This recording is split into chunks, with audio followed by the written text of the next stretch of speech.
Nashik road gel road भागात एका इमारतीतील लिफ्ट कोसळून 4 जण जखमी झाले आहेत. बांधकाम व्यावसायिकाच्या दुर्लक्षामुळे सदर प्रकार घडला असल्याची स्थानिकांनी माहिती दिली. कोणत्याही प्रकारची देखभाल दुरुस्ती न केल्याने राहुल नगर जेल रोड परिसरातील पारा अव्हेन्यू सोसायटीमध्ये रविवारी भीषण लिफ्ट अपघात घडला. तळमजल्याहून 4थ्या मजल्यावर जात असताना लिफ्टची वायर रोप 3ऱ्या मजल्यावर तुटल्याने लिफ्ट थेट तळमजल्यावर येऊन कोसळली. या अपघातात गौरी अभिजित मकवान वय 24, हर्षित अभिजित मकवान वय 4, वैभवी मंगेश मकवान वय 10 आणि मनस्वी मंगेश मकवान वय 4 हे गंभीर जखमी झाले असून त्यांच्यावर जवळच्या रुग्णालयात उपचार सुरू आहेत. विशेष म्हणजे गौरी या 3 महिन्यांच्या बाळंतिणी असून त्यांच्या मुलीच्या बारशाच्या कार्यक्रमादरम्यान ही दुर्घटना घडली. सोसायटीच्या रहिवाशांच्या म्हणण्यानुसार मागील 2 महिन्यांपासून लिफ्टमध्ये वारंवार बिघाड होत होता. याबाबत बिल्डर किसन रामचंद्र पोखर तसेच संबंधित लिफ्ट कंपनीकडे अनेक वेळा तक्रारी करण्यात आल्या होत्या. मात्र या तक्रारींकडे दुर्लक्ष करण्यात आल्याचा आरोप रहिवाशांनी यावेळी केला. दरम्यान सोसायटीतील रहिवाशांनी बिल्डर किसन चंद्रकांत पोखर व लिफ्ट कंपनीच्या विरोधात नाशिक रोड पोलीस स्टेशन येथे गुन्हा नोंदवला आहे. या घटनेनंतर परिसरात भीतीचे वातावरण पसरले असून संबंधितांवर कठोर कारवाई करण्याची मागणी होत आहे. पोलिसांकडून या प्रकरणाची चौकशी सुरू असून अपघाताचे नेमके कारण काय ते शोधले जात आहे. या संदर्भात OTVशी बोलताना त्यांनी आम्हाला अधिक माहिती दिली. माझे नाव उज्ज्वला रवींद्र मकवान. मी पीडित महिलेची सासू आहे. माझी 3 महिन्याची ओली बाळंतीण आज मरणाच्या दारात आहे.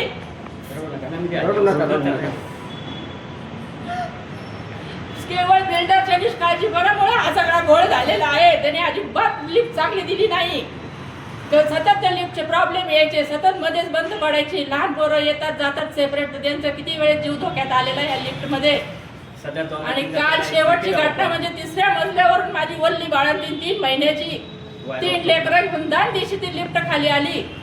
आज जर तिच्या जीवाला काही बरं वाईट झालं असतं मी काय केलं असतं. लिफ्टची वेळोवेळी सर्व्हिसिंग होत होती का?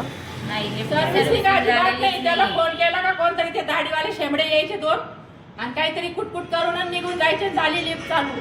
लिफ्ट वेळोवेळी बंद पडत होती तुमची? तुम्ही वेळोवेळी बिल्डरला कंप्लेंट केली होती का या संदर्भात? फोन उचलत आणि एवढं होऊन पण बिल्डर नाही आलाय, कोणी अधिकारी पण नाही आलाय. फोन इथं मरणाच्या दारात आहे पण त्या बिल्डरने अजून फोन करून विचारलं नाही. कोणी काही आलेलं नाही चौकशी करायला.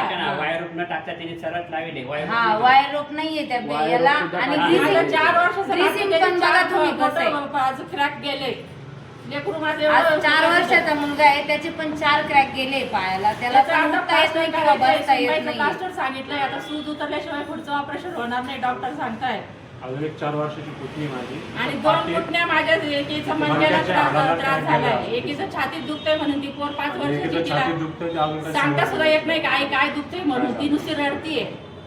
काय करायचं सांगा अशा परिस्थितीत आम्ही. तुम्ही पोलीस स्टेशनला गुन्हा दाखल केला आहे? हो, नाशिक लगेच रात्रीच आम्ही गुन्हा दाखल केलेला आहे. त्यांनी जबाब नोंदवून घेतलाय. आम्ही दुसऱ्या ठीक आहे, चलो, थँक्यू.